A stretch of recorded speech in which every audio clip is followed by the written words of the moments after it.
يا ربي خويا داوا ليكن بناوي جوان بصفتي برزة باسم عظمت خويا إرشاد من كبوي تشاكترين سپاس گزاري تو برسكينوا سپاس گزاري كلايق بو نعمتاني بخومان وبدائك وبوكمان بخشيو خويا بمان خرس الربازك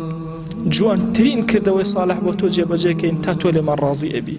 يا ربي خويا لزمري صالحين حساب منك أولاد كان من صالحك يا أكرم الأكرمين يا ربي خويا داوال لي أكين لسرجم قناها كان من ببورة خويا لسرجم قناها كان من ببورة يا ربي خويا لسرجم قناها كان من ببورة يا ربي خويا داوال لي أكين رحمته بزي خود بسر معنا ببارنا أم طاعة عبداتين من لقبولك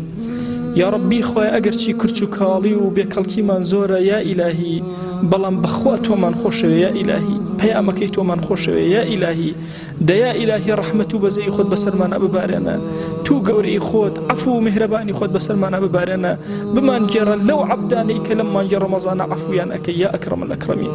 يا ربي خويا داوال لي أكين هركا سمان كومالا قرفتي هي خواتو خود أزاني أما زور فقير وضعيف وزليل يا إلهي تو زور دولة من وخاوان دا صلوات وكرم يا إلهي يا ربي خويا بفقيري خو من داوالتو أكين أو من بحال ومال مال دارك خويا أو من بمنال منالي بعطاك أو من بمنال منالي صالحك پروردگار أو من قرزاء قريسر شاني سوك خويا أو من كم رزقي حلالي زيادك يا ربي خويا أو اندحلا من بدنا محتاج حرام نبي يا رب العالمين يا ربي خويا محتاج دسينا مرد من مكة محتاج دسينا كس من مكة زليلي دسي ظالمان من مكة خويا زليلي سرجيق من مكة يا أكرم الأكرمين يا ربي خويا أو من نخوش الشفاء وبنيرة يا ربي خويا داوات لي أكين پروردگار أو من قرفتك چار سرك يا ربي خويا أو من نا آرامي لدلياتي خويا دلي آرامك پروردگار آرامي بو مالكان من بنيرة يا ربي خويا محبته خوشويستي لمالكان من زيادك يا ربي خويا هانا من بو ديواني تو هنا ويا إلهي كرمي خود رحمتي خود بزي خود بسلمانا ببارنا يا ربي خويا بركاتي آسمان وزي بسلمانا ببارنا بركة بخركات مانا ويا إلهي بركة بخر مألو من المانا ويا أكرم الأكرمين خويا بركة بخرنا وبازار كان مانا ويا رب العالمين يا ربي خويا بركة بسر زرعات وزي وزار مانا ببارنا يا إلهي داوال لي أكين بيرا كان من برآوك كان يا وكان من هالقلاوك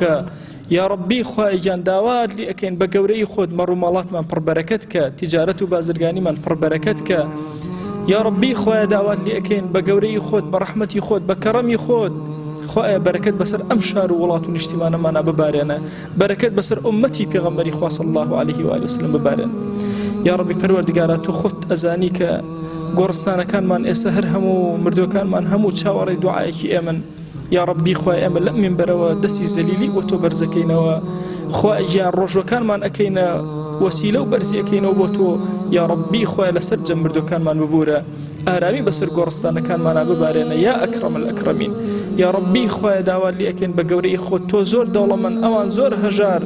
خويا جان داوال لي أكين بقوري خود رحمتي خود بسريانا ببارنا خويا أو دايكو باوكاني كأولادك كان يعني دعايا بوناكن وإم ليرو دعايا بوأكن يا ربي خويا لقناها كان يعني ببورا يا ربي خويا داوال لي أكين بقوري خود برحمتي خود بكرمي خود بزي بسر قرستاني هم مسلمانانا ببارنا يا ربي خويا لقناهي أمتي في غمري خواه صلى الله عليه وسلم ببورا يا ربي خويا لجرسي بري الله رسول الله حشر مانك بشوين كوتي أو قبول مانك بر شفاعتي أو من يا أكرم الأكرمين يا ربي خويا جان مان جرى لو عبداني في غمري خواه صلى الله عليه وسلم بروي قشوا بيروز باي مبارك بيان لأكا يا ربي خويا بمان جرى لو عبداني سريعا برزل لبردم ديواني تو يا رب العالمين يا ربي خويا رحمتي خود بسر معنا ببارنا أو كاتيك الرحمن درأشي رحمتي خود بسر معنا ببارنا أو كاتي حسابك رين يا ربي خويا رحمتي خود بسر معنا ببارنا أو كاتي لبردي صراط رائبيرين يا ربي پروردگار داوال لي أكين بقوري خود برحمتي خود بكرمي خود پروردگار أم دعانا من لقبولك صلاوي أما جسي أما بقينا وبيغمبري خواه صلى الله عليه وآله وسلم صلاوي أما جسي أما بقينا بهمو بيغمبران عليهم الصلاة والسلام خواه صلاوي أما جسي أما بقينا عبد الصالحة كانت لهمو شوينك وهمو سوشيك وبدرجة ميجوي أم أمتي يا رب العالمين يا ربي خواه داوال لي أكين أما زمان من كل الدعايا بزمانی پێغەمبەریان صلی الله عليه وآله وسلم دعاکەین خوای ئەو خۆشەویستەمان لە هەموو عمریا هەر چاکەیەکی داوا لێ کردووی ئێمەش گونەهباریش داوات لێ ئەکەین خۆی پێمان عەتا بکە